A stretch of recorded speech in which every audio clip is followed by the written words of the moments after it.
Boa noite, pessoal. Dando sequência às nossas aulas semanais da residência médica em medicina intensiva pelo Hospital Metropolitano Dr. Célio de Castro. Hoje quem vai falar para nós é o Dr. Bruno Rezende, médico horizontal lá do nosso hospital, responsável principalmente pelo CTI 7. Mais uma vez, Bruninho, obrigado pela sua dedicação aos nossos residentes aí e o tempo dedicado a preparar essa aula, um tema importante, um tema difícil. Peço aos nossos residentes, principalmente, que deixem as câmeras abertas, áudio fechado, e tem uma lista de presença obrigatória para assinatura de todos os residentes, não só os nossos, mas de outras residências que nos estão prestigiando aí com a presença na aula hoje. Obrigado também ao nosso convidado, aí, Dr. Anselmo Dornas, que está prestigiando a aula do Dr. Bruno com a sua excelentíssima presença. Obrigado, Bruninho. Boa aula para nós. Valeu. Vamos lá, então, gente. Fiquei com uma bomba na mão aqui, um tema amplo para ser falado aí, né? Acidose metabólica, né? Primeiro, assim, é um tema extremamente sensível no nosso dia a dia, né? Em especial da gente que trabalha em emergência, né? Que trabalha em CTI, em bloco cirúrgico também, tá?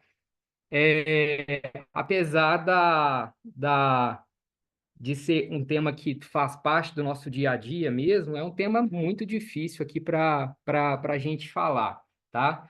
Tem muito espaço para polêmica, né? É, Talvez eu faça o Luigi ficar vermelho aí ao longo da aula, tem que ficar prestando atenção na face dele aí, tá? Vamos lá, vamos começar então, tá? É um tema que geralmente está acompanhado de uma alta morbidade, uma alta mortalidade, né? Então vamos começar falando aí desse equilíbrio ácido básico, né? Primeiro, né? A gente vai falar um pouco de fisiologia aqui, né? O nosso corpo, isso é algo natural. Vai acontecer a produção de substâncias que tem que ser retirada do corpo, né? A principal, né, o gás carbônico, né? E eu também vou produzir, né, como produto do metabolismo, né, outros ácidos, né, que também devem ser retirados do corpo para que a gente garanta um equilíbrio ácido básico, né? Então, basicamente, a gente vai dividir esses ácidos em ácidos voláteis, né? Lógico, o gás carbônico vai ser o principal, né? É um sistema, quando ele está dissolvido no líquido, né, corporal, no plasma, ele faz parte de um sistema tampão extremamente importante para a manutenção de um pH ótimo, tá? Se eu falo de um ácido volátil, eu tenho que pensar que o pulmão que vai ter que resolver isso, tá? E quando eu falo dos ácidos não voláteis, né, o ácido clorídrico, o ácido nítrico, o ácido sulfúrico, né, aí eu vou precisar da ajuda do rim, tá? Então, esse equilíbrio ácido básico, ele vai estar correlacionado com esses dois órgãos aí em especial, pulmões, né, e rins, tá bom? Com esses dois sistemas aí em especial, né? Então, vamos começar a falar um pouquinho da função pulmonar, né? O gás carbônico, como eu disse, né, é o principal produto do metabolismo aí, né? O principal resíduo formado, vamos dizer assim, né? Ele vai se diluir na água, formar o ácido carbônico, né? E o ácido carbônico ele vai se dividir no bicarbonato e no H+, tá?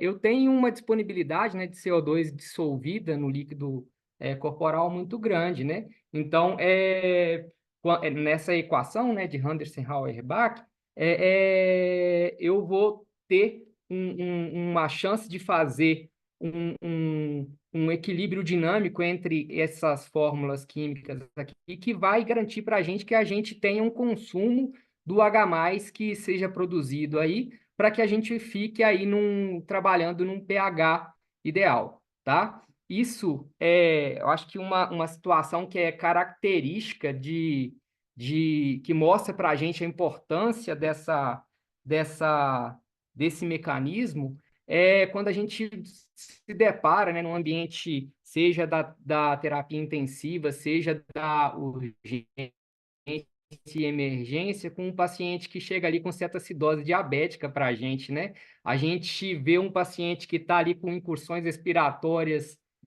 muito amplas, que está taquipneico, né? E a gente bate o olho, tem a impressão que o cara tá hipoxêmico, né? Tá com dispneia, na hora que a gente vai lá e monitoriza, o cara está saturando 100% em ar ambiente, né? Muitas vezes com bicarbonato que está ali muito consumido, e é essa respiração, essa taquipneia que está tentando compensar o pH para que esse paciente não desenvolva aí uma acidemia, tá? Então, esse sistema tampão ele é essencial, né, para a manutenção desse equilíbrio no corpo, tá?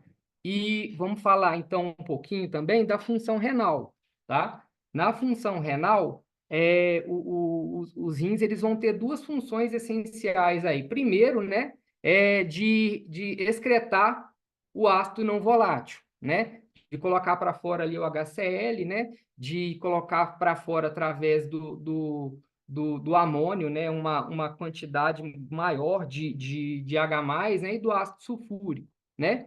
E um outro papel importante é a regeneração de bicarbonato, né? Ao mesmo tempo que esse paciente está colocando o hidrogênio, né, para fora do corpo, né, junto desses ácidos, né, ele está colocando para dentro de volta o bicarbonato, né? Aí tem uma situação que também, né, falando da cetoacidose diabética, né, que é característica, né? Toda vez que a gente vai tratar de um paciente com cetoacidose diabética, a gente tem, né, quando a gente dosa lá e faz um EAS, né, a gente tem uma cetonúria, né? Essas cetonas que estão sendo perdidas na urina, elas seriam regeneradas, né? Quando a gente está tratando ali, dando insulina no primeiro momento, dando a glicose no momento oportuno e mantendo a insulina, né? Essa cetona ela é transformada em bicarbonato. Então, essa cetonúria que eu estou perdendo bicarbonato também. Então, num segundo momento, na hora que essa cetoacidose ela vai sendo resolvida, né? Eu deixo de ter uma acidose metabólica de anion gap aumentada e passo a ter uma acidose metabólica de anion gap normal, porque eu perdi muito potencial bicarbonato aí nessas cetonas que foram eliminadas na urina, né? Então, é só um exemplo para falar dessa importância aí do rim nessa manutenção dos equilíbrios ácidos básicos, né? Então, mais uma vez, tem um mecanismo direto, né, que é a regeneração desculpa, um mecanismo direto, que é a excreção dos ácidos, né, e outro mecanismo que é indireto, que é a regeneração de bicarbonato, tá? Então, vou aproveitar o momento para apontar uma outra questão aqui, né? Toda vez que eu estou diante de um paciente com acidose metabólica, algumas vezes eu vou ter uma alteração da calemia também, né? Eu posso ter hipercalemia, né? Pensando simplesmente no H+. Minha seta está aparecendo para vocês? Tá, não, beleza. Então, eu vou, no momento em que eu tiver que excretar o hidrogênio, eu deixo de excretar o potássio, que ele vai entrar no lugar desse potássio aqui, sabe? Então, eu vou ter um acúmulo de potássio para excretar o hidrogênio. Então, toda vez que eu estou diante de um paciente com uma acidemia, com frequência, esse paciente ele acaba tendo uma hipercalemia também, né? Por isso que, para tratar de uma hipercalemia, a gente tem que tratar da acidose, tá? Então, só para esse slide, né, só para apontar a importância de pensar aí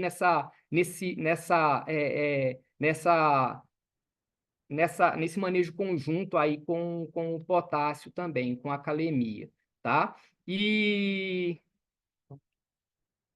um resuminho, então, né, para manter o equilíbrio ácido básico, eu vou ter o trabalho conjunto aí dos pulmões para lidar com os ácidos voláteis, né? E os rins para lidar com os ácidos não voláteis, tá bom?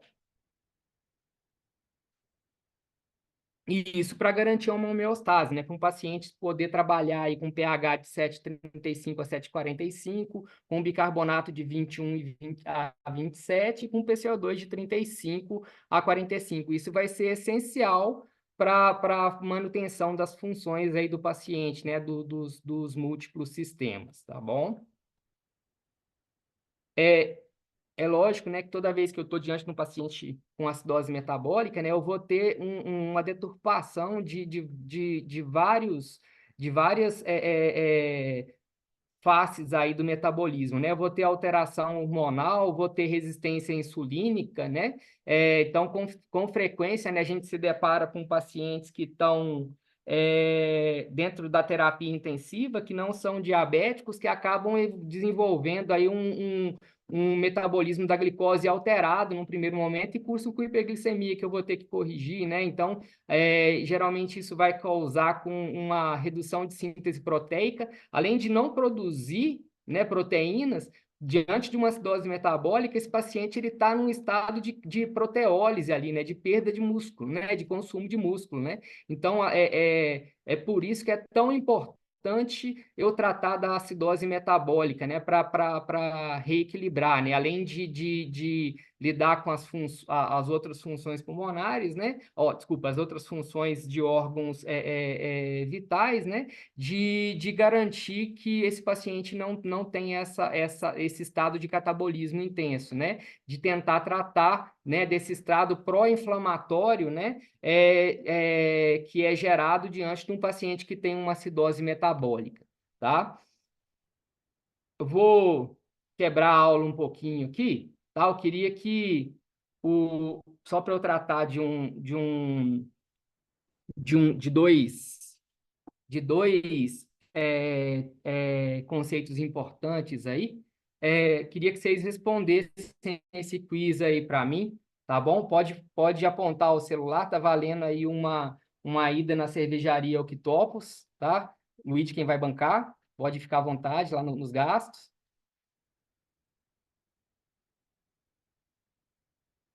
Vou dar um minutinho para vocês responderem, tá? E já vou acessando Lembrando aqui. que só para quem acertar, né, Bruninho? É, cerveja lá é cara, hein? Mas é boa.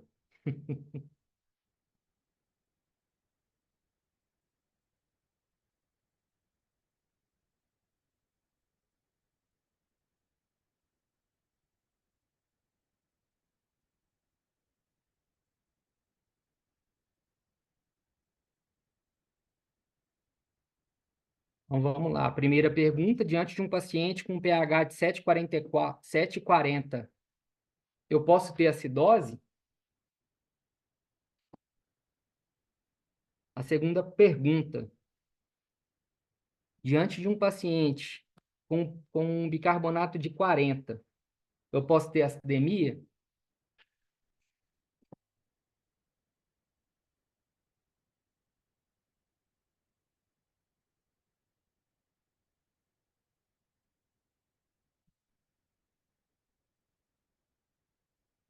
Ô Luiz, você ainda está vendo minha apresentação ou passou para o Google Total aí?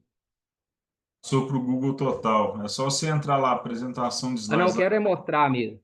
Então tá aí. Isso aí mesmo.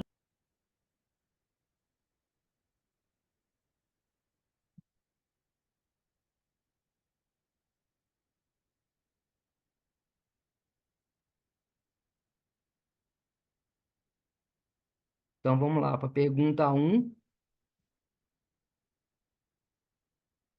Vamos ver aqui, deixa eu dar uma atualizada para ver se o pessoal entrou.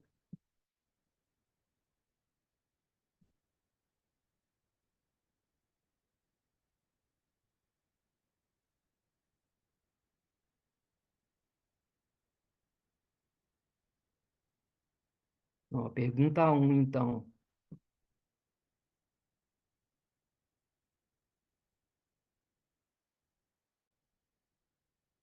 O povo respondeu aqui, foram 11 respostas.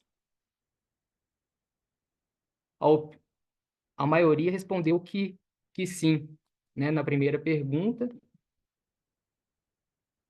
A primeira pergunta, então, diante de um paciente com pH de 7,4, podemos ter uma acidose? Quem respondeu sim dos meninos aí, dos residentes? Vamos lá. Você apareceu primeiro, Matheus. Fala aí, Matheus. Chefe, eu respondi que não. Que não? Respondi que não. Por quê? Uai, eu posso estar passando vergonha aqui ao vivo, né? Não, Mas não é vergonha não, velho. Isso é uma coisa que é frequente. Pode falar, velho, sem medo. pela própria definição do termo acidose, né? Depende do valor do pH. Acho que ela pode estar compensada ou não, a depender do resto da gasometria, né? Uhum. Então, você falou que, diante de um paciente com pH de 7,4, não podemos ter acidose. Eu respondi que sim, não podemos ter acidose. Mas agora eu Uhum. E tô aí, ficando quem respondeu constrangido. sim aí? Não, sem constrangimento nenhum, velho. Quem respondeu que sim aí? Res- Vamos lá, residentes que estão aí presentes. Acho que ninguém está ouvindo a aula, hein, ó. Niara, você está ouvindo aí, Niara? Você respondeu que sim? A depender Eu da perdi que meu celular resposta, descarregou. Ah, não, tranquilo. a Respondeu que depender da sim aí, resposta Débora? dessa pergunta, eu vou me retirar da aula, tá? Matheus Rabelo saiu do chat. Daniela Borges respondeu no chat aí que pode ser uma acidose compensada. Perfeito, né? Eu posso ter uma acidose que o paciente não está com acidemia. São coisas diferentes, né? E aí, na hora que eu falei isso, a segunda resposta, qual que é a resposta, Matheus? A pergunta era se pode ter com BIC de É, 40, o que que era? um BIC de 40, você pode ter acidemia? Uai, pode. Você pode ter um pH Pode, de né? 6 Com e acidose 8. respiratória, né? A aula é de acidose metabólica, né? Mas só para dizer, né, que a acidemia tem a ver com pH. A acidose vai ter a ver com o bicarbonato, né? E é isso, né? Então, a acidemia é quando você tem um pH menor que 7,35, né? A acidose é quando eu tenho um bicarbonato menor que, agora eu esqueci o valor de referência, mas está abaixo do valor de referência aqui. Beleza? Perfeito, então. E aí vamos começar a falar do ponto de vista clínico, né? Agora que vai ficando mais interessante mesmo, né? É, eu tenho um tanto de causa aí, né, para acidose, né? Eu posso ter ou um aumento de produção de ácidos, ou esse paciente pode ter ingerido ácidos, né? Geralmente isso vai cursar com acidose de anion gap aumentado. Esse paciente ele pode estar perdendo bicarbonato, tá? Ou ele pode estar com dificuldade de excretar ácido, tá? Então, a gente vai tentar falar um pouquinho. A gente, lógico, né, uma aula de acidose metabólica muito ampla, não vai dar para a gente entrar muito em cada causa em específica, mas a gente vai tentar falar um pouquinho disso aqui, beleza? Uma coisa que a Dani falou aí, né? A acidose metabólica ela pode estar compensada, né? E como é que eu vou saber se essa compensação está dentro do esperado, né?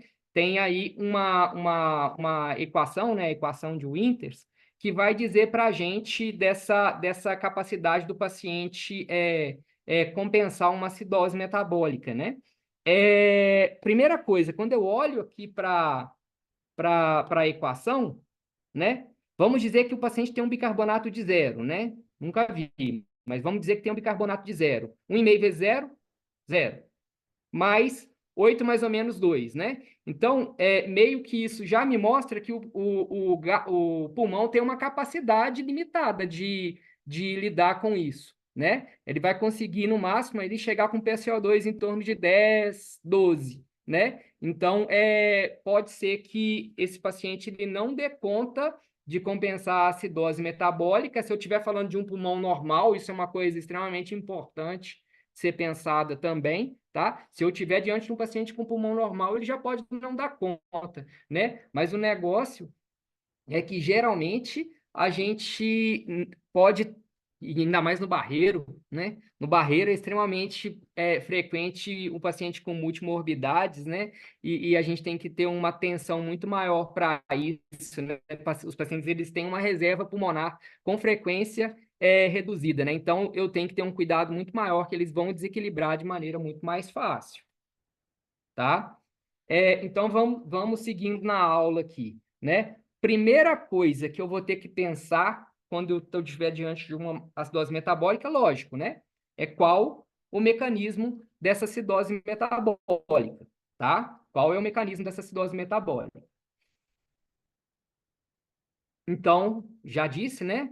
Vai ser por causa do aumento de produção de ácido, o ácido, ou por causa de ingestão de algum ácido aí, vai ser por causa de perda de bicarbonato ou porque que esse paciente ele está perdendo, não está dando conta de excretar o ácido? Primeira coisa. Segunda coisa é que eu vou ter que olhar, né, para você ver que nessa minha tabelinha aqui, ó, quando eu estou falando de uma coisa ou outra, meio que as coisas vão pulando de um lado para o outro aqui, né? E esse pular de um lado para o outro é olhando exatamente aqui para o anion gap. Oxi. Foi mal. É exatamente olhando aqui para o meu anion gap, beleza? Então, as acidoses elas vão se dividir em acidoses de anion gap normal e acidoses de anion gap aumentado.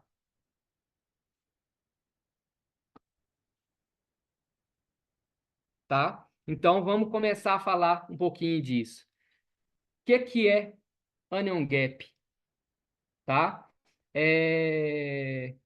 O anion gap ele vai ser a diferença entre as concentrações de sódio, né, que é o cátion, subtraído aí das concentrações dos ânions mais frequentes aí, que é o bicarbonato e o cloro, né? Então, essa diferença aqui, ó, essa diferença entre a concentração é o anion gap, né? O anion gap normal, ele vai até 12, tá? Então, vamos começar a falar um pouquinho, né? E tentar. A vida não vem em barras, né? Mas aqui, para colocar em barras, ela vai ficar mais didático para eu dizer dessas acidoses, né?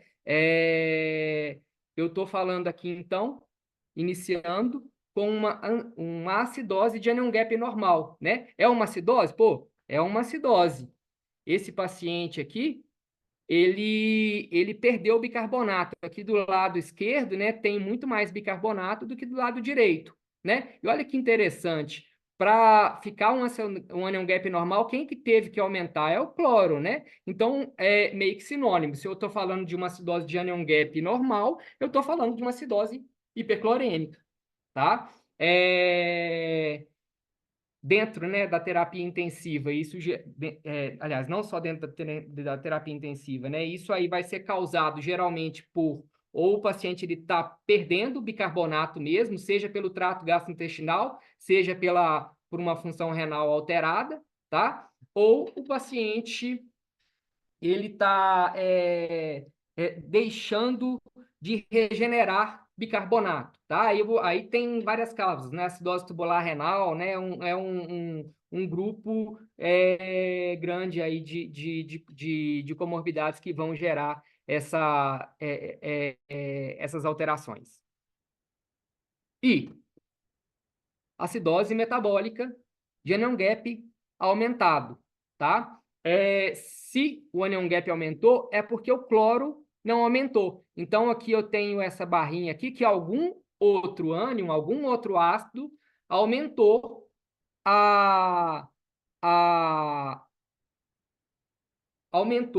deixou fez com que essa diferença entre o sódio, o cloro e o bicarbonato ficasse maior, né? Então, quando eu estou diante de um paciente que tem essa diferença, eu tenho um paciente que tem uma acidose metabólica de anion gap aumentado, tá? Toda vez agora, né, que a gente estiver conversando na beira de leito sobre o estado ácido básico de um paciente, essas informações elas têm que vir naturalmente para a gente. É uma acidose? É. Qual que é o anion gap? Não tem jeito de pensar sem pensar isso, tá? Geralmente, quando a gente bate o olho numa gasometria, por ser uma doença por ser algo, né, uma acidose metabólica de anion gap aumentado por hiperlactemia, por ser algo tão grave, né, no nosso dia a dia, que está tão presente no nosso dia a dia, vai ser o primeiro que a gente vai bater o olho, né? Mas eu não nem sempre vai ser o lactato. Eu tenho que pensar que podem ser outros ácidos também, tá?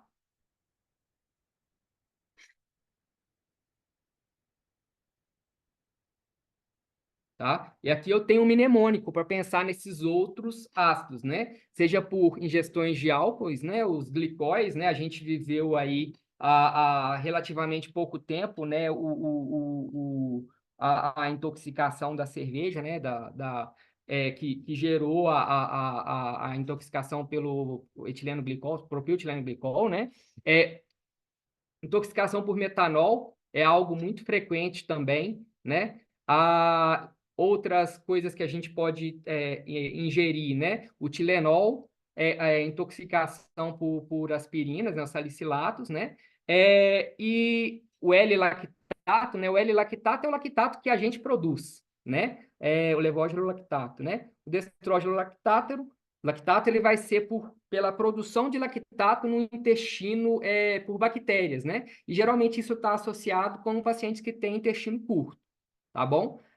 Pela disfunção renal, né? No primeiro momento, pela disfunção renal, a gente tem uma acidose metabólica de anion gap normal. Só que com o passar do tempo, a gente vai tendo o acúmulo de outros ácidos e a acidose metabólica vai ser de anion gap aumentado, tá? E por acúmulo de cetonas também, né? Extremamente frequente no nosso dia a dia, né?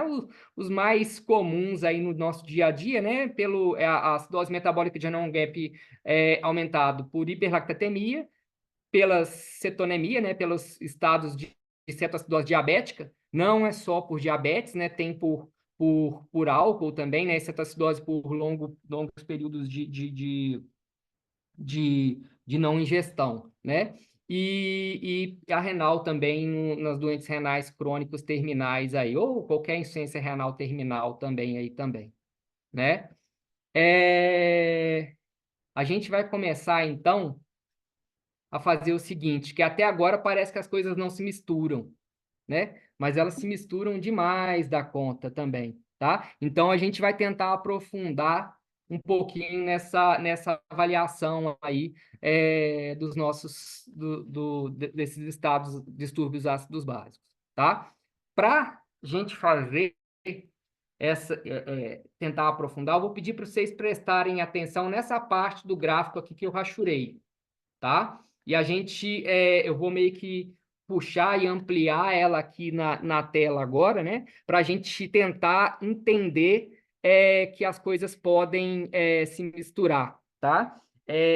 Mais uma vez, esse é o modo que eu encontrei para tentar ser mais didático aqui na aula. Então, vamos começar a falar dessa questão, tá? Vamos prestar atenção aqui, então, que esse paciente ele tem uma acidose, ele perdeu o bicarbonato, né? Se a gente for olhar, parece que isso na vida não é assim, mais uma vez, né? Mas parece que o lactato, ele meio que está no lugar do bicarbonato que esse paciente perdeu, né? E o cloro não mudou, né? Então, eu tive um aumento do anion gap aqui, tive um aumento do anion gap, tá?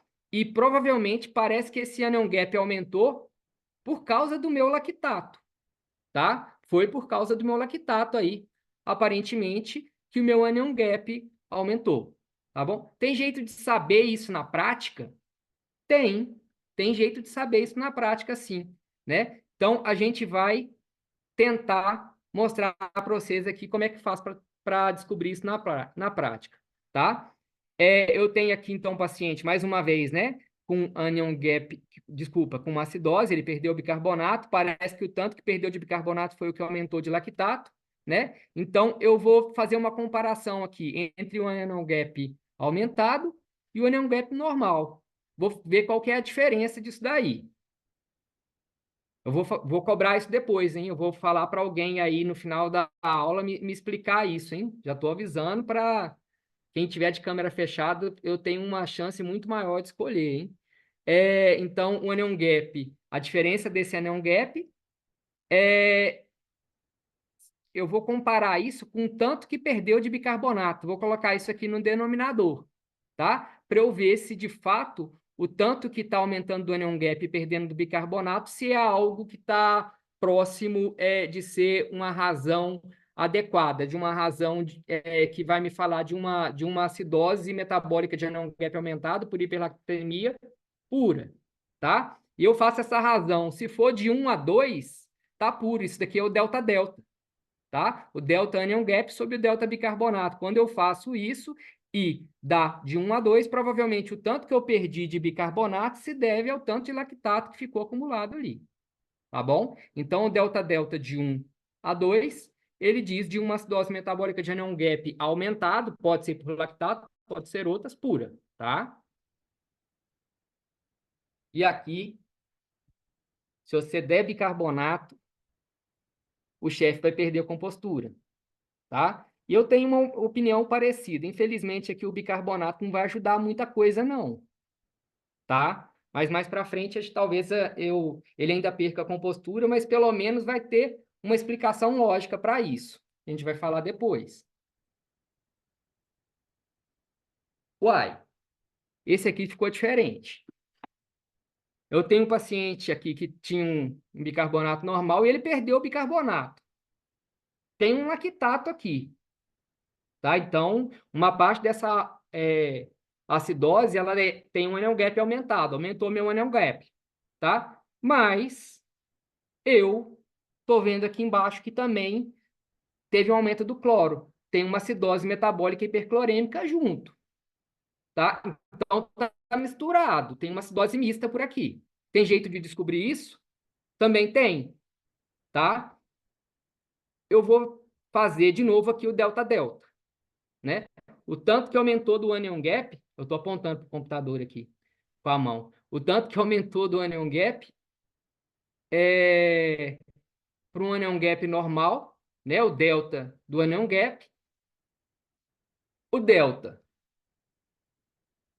do bicarbonato,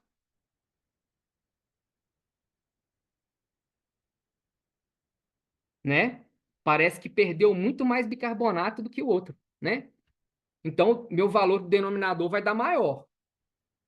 Meu valor do numerador vai ser igual antes, né? Provavelmente vai ser menor que 1, né? Então, toda vez, eu vou cobrar lá na frente, hein, galera? Toda vez que eu estou diante de um paciente que o delta-delta deu -1, eu tenho um distúrbio misto, em que eu tenho uma acidose metabólica de anion gap aumentado aqui por conta do lactato, associado a uma acidose metabólica de anion gap normal, hiperclorêmica, tá? Então, se eu faço isso, faço delta-delta, delta anion gap, delta bicarbonato dá menor que 1, está associado, né? Será que esse paciente aqui ele não está fazendo uma insuficiência renal associada a uma acidose metabólica de anion gap aumentado, né? E se eu tratar essa parte da acidose metabólica, que é pela hiperclorêmica, eu não vou ajudar esse paciente? Eu acho que aqui ele não vai ser a alegria, tá? Que o Luigi vai ficar, eu acho. Depois ele vai se defender aí, que eu estou citando ele toda hora.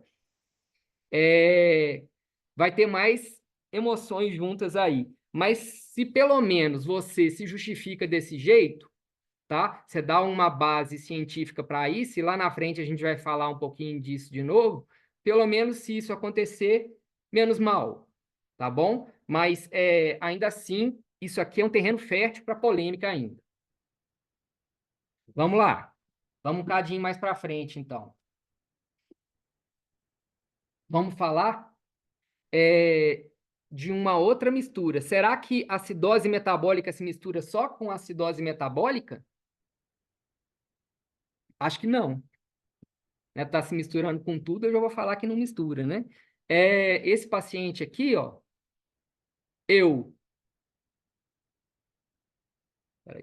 esse paciente aqui, ele perdeu o bicarbonato e o cloro também caiu. Uai, né? Paciente que perde cloro, geralmente isso é alcalose, né? Estranho, mas vamos lá. Tem uma acidose, com certeza tem, né? Esse paciente perdeu o bicarbonato e perdeu o cloro também, né? Será que esse paciente aqui ele não começou, foi vomitando, vomitando, vomitando, vomitando, hipovolemia, estado de disóxia, hiperlactatemia, acidose metabólica de anion gap aumentado por hiperlactatemia, né? Tem jeito de descobrir isso? Também tem, tá? Eu vou fazer, opa, pulei um tanto de coisa aqui, o tanto que o anion gap aumentou, como eu perdi cloro e bicarbonato aqui, meu anion gap vai ser muito maior, né? Então, meu numerador vai ser muito maior, e o tanto que eu perdi de bicarbonato talvez não seja tanto, né? E o meu numerador, meu minha parte de baixo aqui da fração, denominador, ficou baixinho. Então, provavelmente vai dar maior que 2. Então, toda vez que dá maior que 2, eu tenho um paciente que tem uma acidose metabólica de anion gap aumentado, tá? Associado a um estado de uma alcalose metabólica, tá bom? Vamos tratar, então. Vamos tratar, então, aqui. Quem é esse daqui? É a acidose metabólica de anion gap normal. Aqui, não tem tanto terreno para polêmica, não. Eu tenho que fazer o tratamento da acidose metabólica. Geralmente, isso aqui vai estar associado a condições crônicas, né? Mas pode estar associado a condições agudas também aí, né? Por exemplo, uma diarreia importante por perda de bicarbonato, né? Uma diarreia aguda e uma enterocolite, tá? Eu tenho que tratar essa acidose metabólica, tá? Vou fazer terapia alcalina? Não, nem sempre. Nesse estado, nesse exemplo que eu dei, o jeito de tratar não é fazendo terapia alcalina, a gente pode até lançar a mão, mas o jeito de tratar é corrigir a hipovolemia. Corrigir a hipovolemia para um rim bom, esse paciente ele vai recuperar, vai regenerar bicarbonato rápido, vai reequilibrar o distúrbio ácido básico rápido, tá? Então, eu tratei da acidose metabólica, eu vou reduzir a taquipneia compensatória, vou retomar a integridade muscular e esquelética, reequilíbrio hormonal, prevenção de nefrocalcinose, né, e nefrolitise, isso a longo prazo, e prevenção de progressão da disfunção renal, né? De acordo com a etiologia dessa acidose metabólica crônica, né? Vamos dizer assim, uma acidose tubular renal do tipo 1, que esse paciente está perdendo potássio junto, né? Na hora de repor, vou escolher um sal que dá potássio junto, vou dar sei lá, um citrato de potássio, né? Ou o remedinho da vovó, bicarbonato de sódio, né? Eu vou ter que fazer essa terapia alcalina aí, mirando uma normo, um estado de, de não ter uma acidemia, tá? Norma acidemia. E agora vamos falar, então, do tratamento da cetoacidose de anion gap aumentado, tá? Os tratamentos específicos, né, no nosso canal aí na internet, no Quartas Intensivas, já tem aula de cetoacidose diabética, salvo engano, tem inclusive duas, tem aula aí de hiperlactatemia, de distúrbio, de disóxia, tá? Tem de insuficiência renal, então já tem uma série de aulas aí que vão falar dos tratamentos específicos, então não vou me ater muito aqui não, porque cada distúrbio específico já dá uma aula por si só, tá? Basicamente, o que eu tenho que fazer para esses estados é cortar o mal pela raiz. Isso daqui também não tem polêmica, tá? Se eu estou diante de um paciente que está com uma acidose metabólica de anion gap aumentado por hiperlactatemia, meu primeiro objetivo é corrigir o estado de disóxia, né? Se é por conta de uma de cetonemia elevada, numa cetoacidose diabética ou numa cetoacidose alcoólica, eu tenho que tratar disso, eu tenho que tratar da causa de base. Começa por aí. Por aí não tem polêmica, tá? Tem que tratar, tem que corrigir o desequilíbrio que gerou esse acúmulo desse ácido que não era esperado ele estar por ali, tá? Mas, vamos dizer que eu estou no CTI, o paciente chegou para mim chocadaço, cheio de disfunção orgânica. Entre eles, eu tenho disfunção renal, uma ira aqui em 2 ou 3, tá? Esse paciente ele já tem outras disfunções orgânicas, um sulfa maior que 4, tá? E eu tenho uma acidose metabólica de anion gap aumentado por um lactato. E aí, eu vou fazer o delta-delta, tá? Falei que ia perguntar, vou ver aqui quem está com a câmera fechada agora. A Niara deu vontade, tá com vontade de responder, pelo jeito ali, ó. Tá, não? Quem que vai se oferecer, então, dos meninos aí, ó, para me explicar o slide aí do delta-delta? O que vocês entenderam do delta-delta? Vou eleger, então. Vai a Niara mesmo. Esse aí é a emoção da raivinha do slide, né? Que não é para dar o bicarbonato. Esse daqui é o que não é para dar o bicarbonato. É, Esse aqui deu menor que 1. O que que significa esse menor que 1 do delta-delta aqui? você teve um aumento de cloro junto. Mentira, esse é o que pode ser que dê. Pode ser que dê, É, né? é E por que que conflituoso. pode ser que dê? Eu estou tirando isso da onde, Niara? Você sabe de onde eu estou falando isso ou não? É do tampão, né? Do tampão. Não, beleza, mas e o artigo? Não. Vamos falar dele aqui. Não, só me fala aí, o que que é o delta-delta menor que 1 aí? O que que significa na sua cabeça? Eu consegui te convencer no que significa aí? Conseguiu. Então me diga, Você então. tem um, um, uma acidose de anion gap aumentado, mas você tem Perfeito. um aumento de cloro que... Ah, emboli. Pula Então, para vou outra. falar de novo, então, aqui, ó. O tanto que aumentou do anion gap, tá? Parece que o meu anion gap não mudou tanto, assim, comparado com uma que dá de 1 a 2, né?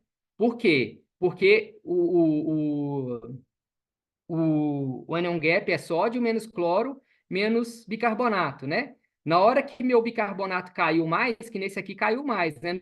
No outro aqui, essa barrinha toda era bicarbonato, não era? Não era? Então, beleza. Na hora que caiu, veio e o cloro aumentou, ele ficou hiperclorêmico também. Tem uma acidose hiperclorêmica junto aqui, né? Então, o tanto que variou do anion gap aqui, né? Vai ser menos do tanto que vai variar do bicarbonato. Concorda? Sim?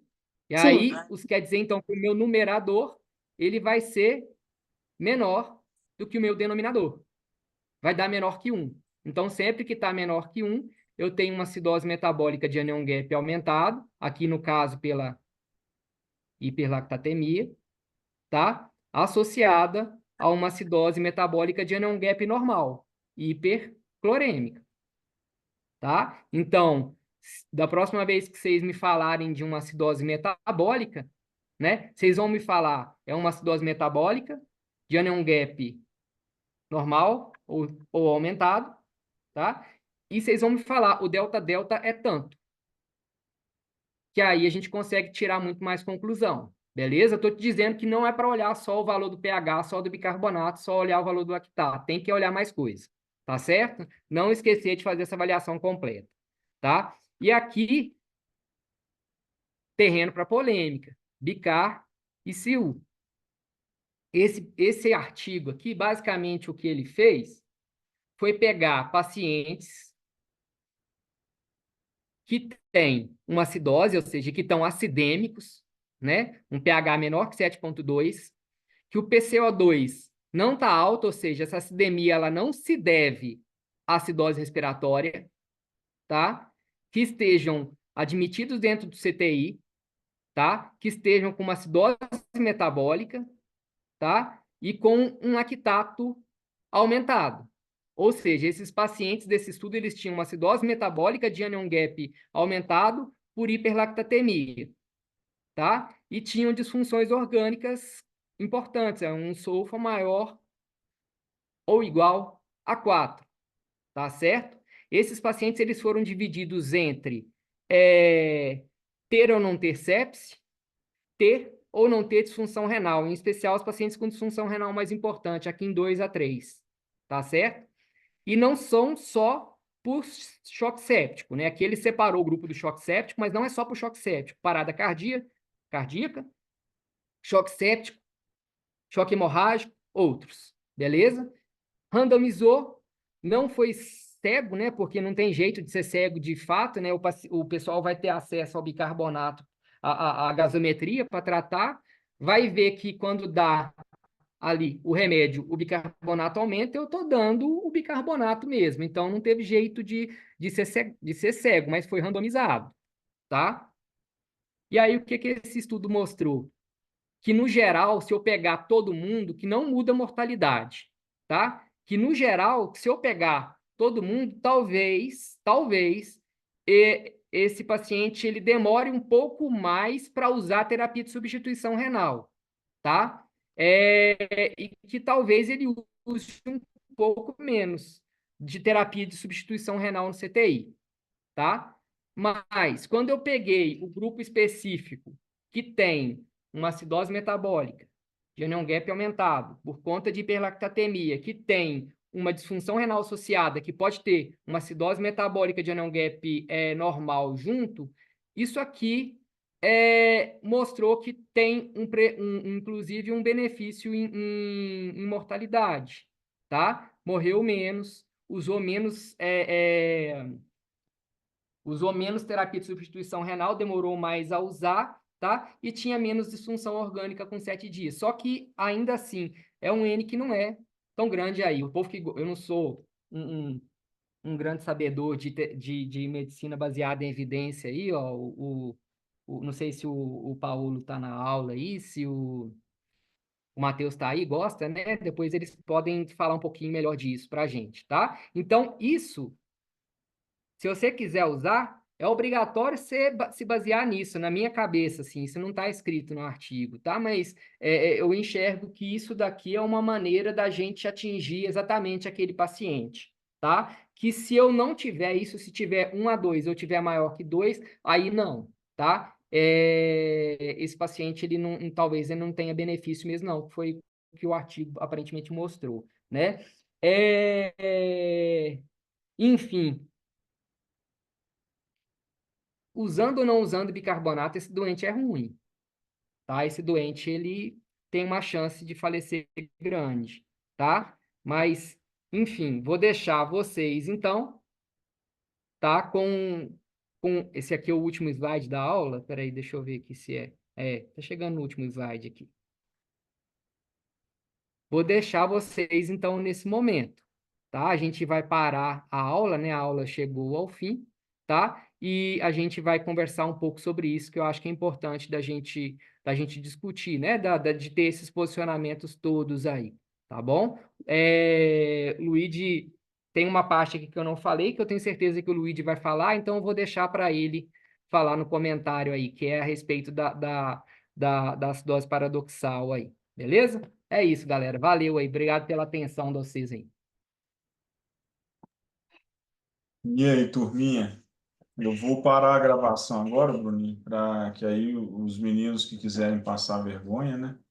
Eles não fiquem gravada a vergonha, né? Para não ficar lá no site, né? Brincadeiras à parte, viu, turma? Agradecer durante a gravação ainda. Obrigado, Bruninho, pela aula. E não é passar vergonha de forma alguma, tá? Eu acho que a gente está aqui para aprender, a gente grava essa aula até porque, às vezes, quem tem coragem de perguntar, a dúvida é de muitos, né? Então, não é vergonha de jeito nenhum, não. Obrigado, Bruninho. Eu vou parar a gravação aqui para a gente abrir para perguntas.